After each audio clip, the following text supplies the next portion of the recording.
This IRL streamer was arrested for punching an officer in the face and nearly blinding him during a night out. And the insane part is this arrest may just be the least of his problems, as an entire government is currently building a case that suggests that he's a hidden partner in a potentially shady online casino.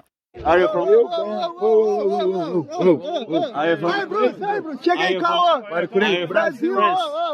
So it's safe to say we have quite the fascinating story today. So meet Luan Kovarik, a 25-year-old Brazilian content creator better known as John Vlogs. He's been creating content on the internet for about a decade now and has racked up over 6 million followers on his YouTube channel, starting back in like 2015 when he was just 15 years old. And like most creators in the YouTube journey, he started off with humble beginnings. Back then, he was an exchange student from Brazil who had recently started living in the United States. He started making daily vlogs on YouTube to document his life abroad. And this is mainly for his family back at home, especially his grandparents, so they could stay connected and see what he was up to. However, as we know with YouTube, if videos are set to public, there's always a chance those videos can get recommended to a wider audience. With that in mind, the fact that people are genuinely always curious about how life is in different countries, before he knew it, he managed to build quite a big following simply from just showing what life was like as a foreign teenager in America. So in 2016, he expanded into gaming content, creating a secondary YouTube channel where he uploaded videos of him playing Counter-Strike, Clash Royale, and Grand Theft Auto 5. The gaming videos really took off. So he started streaming daily on Twitch, where he still streams to this day. And although now it's mostly IRL content, there are occasions where gaming content still makes an appearance, especially Counter-Strike case openings. If you don't know, you have this aspect of Counter-Strike where you can open a case and get a chance of getting something really rare or just like a common item. These cases cost money and it's teetering on gambling, but technically it's not, legally at least. And my understanding is Valve gets around that because there's no way for you to actually cash out that money through Valve or Steam, that you have to rely on third-party services for. So it's safe to say the whole industry there is a massive gray zone. And just to give you an idea of how big this is, the Counter-Strike skin market is estimated to be worth about $5 billion. So, and that might sound oddly specific to be included here, but it'll become more important later on in this video. So today, John Vlogs has over 10 million followers on Instagram alone and over 20 million followers across all of his social media platforms, making him one of Brazil's largest creators. And just in the last year, he's also collaborated with a bunch of other huge streamers, some of which we've covered here on this channel, like Aiden Ross. What's good, brother? How you doing? How you doing, man? How you doing? Good, man. Good. What's going on, bro? How are you? Man. Hey, man, have a seat, man. Hey, wait. Where are you coming from? From Brazil. Hey, chat. This is a real. Well, I'll let you introduce yourself, bro. Go ahead. Shit. What's good, guys? John Vlogs here. I'm actually from Brazil. But recently, all of John's social media accounts became extremely quiet, and that's because of what happened one Sunday night in Croatia. The incident occurred on the night of June 8th, leading to the morning of June 9th, 2025. And this all happened on the Croatian island of Hvar, or Var, I'm not sure how to pronounce that, in central southeastern Europe at around 3 in the morning. John and his friends were partying at a nightclub called Pink Champagne, which conveniently is located just in front of the police station.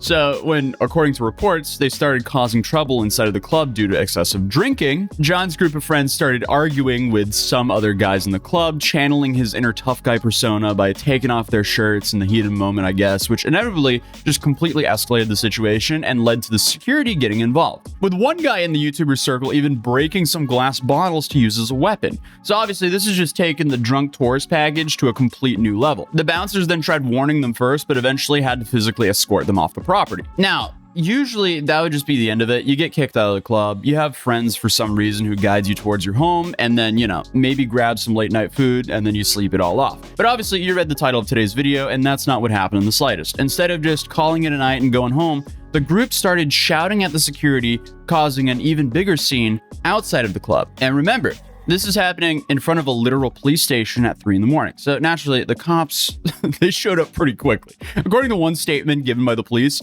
when police officers approached them and introduced themselves, they began insulting the police officers with derogatory words. Then they completely ignored the order to stop the disturbance. And this is where John decided to do probably one of the dumber decisions of his life, because he allegedly punched a cop right below the eye. Why you would do that? That's beyond me, but this could potentially land him with a prison sentence. It definitely ended the night. So at that point, the police understandably used force to hold him down, and John was arrested alongside of 3 of his friends. The officer he assaulted suffered minor injuries, and when they tested John's blood alcohol level, it came back as a 1.04 grams per kilogram, which in context is pretty wasted. Do we use the same system in the US as they do in Europe? I'm not sure because, you know, we mix up the pounds and the kilos and all that. But if he did blow a 1.04 in at least the US terms, that's crazy. Wait, Hans is editing this video. Yo, Hans, can you check on that for me? Yeah, so it turns out we use the exact same system actually, down to the measurements of gram per 100 milliliters of blood. And so just based on 5 minutes of research, the main differences between the EU and the US is pretty much how hard you can ball before you hit GTA 5 stars behind the wheel. And even though when you physically injure a cop in Croatia, you can face anywhere from 1 to 8 years in prison, as it turns out, his punishment ended with just a fine for shouting in a public place, public indecency due to taking his shirt off, and insulting police officers. So only 2 weeks after the incident, John was released from custody. He posted a statement on both Twitter and Instagram claiming the whole ordeal, it was just a misunderstanding, and then after that announced that he was going to return to streaming very soon. However, the story does not end there, because while the Croatian media was focused mainly on covering the assault incident, you have a lot of Brazilian media coverage that revealed something way more significant, something that the Croatian media probably weren't aware of.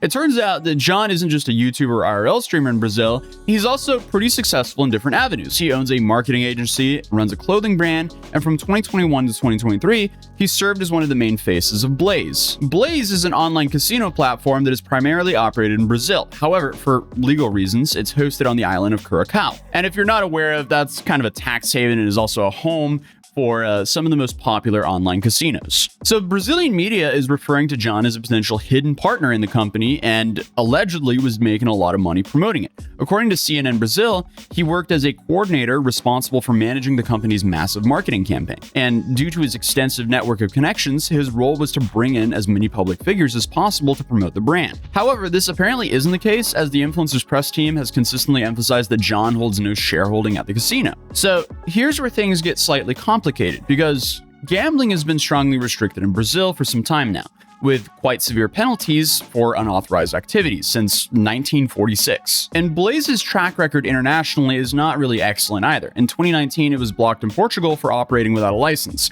only months after its launch there. And when they tried to enter the US market, they were also immediately blocked and prohibited from operating there. Although, Blaze was finally authorized to operate in Brazil at the end of 2024, and the Brazilian government has currently been conducting several congressional committee hearings with various influencers who have promoted the platform over the years. Because as it appears, they're trying to regulate online gambling in the country better. And they've specifically wanted to hear from John Vlogs about his role in promoting the platform. The kicker here, though, is apparently John refused to attend the congressional hearing and completely missed his scheduled interrogation by the special committee. And if you miss a congressional committee hearing in Brazil, the committee can request what's called a coercive conduct, which means they can have the police officer or judicial officer forcibly bring you to the hearing to testify. So, while John might be out of jail in Croatia, claiming everything was just a misunderstanding, he's potentially walking into a much bigger legal situation back home in Brazil, which I don't think he's going to be able to brush off so easily. Because from my understanding, the Brazilian government could still investigate him for allegedly promoting gambling schemes on social media and profiting quite a bit. Because apparently this was all done during a time where such activities were technically a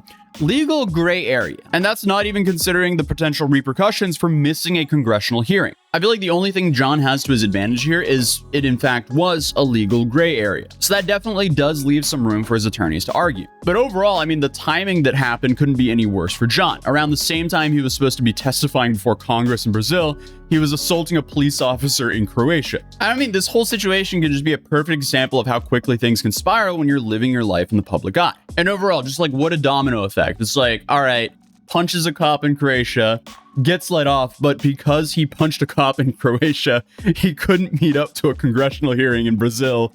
So now he has that going for him when he gets home.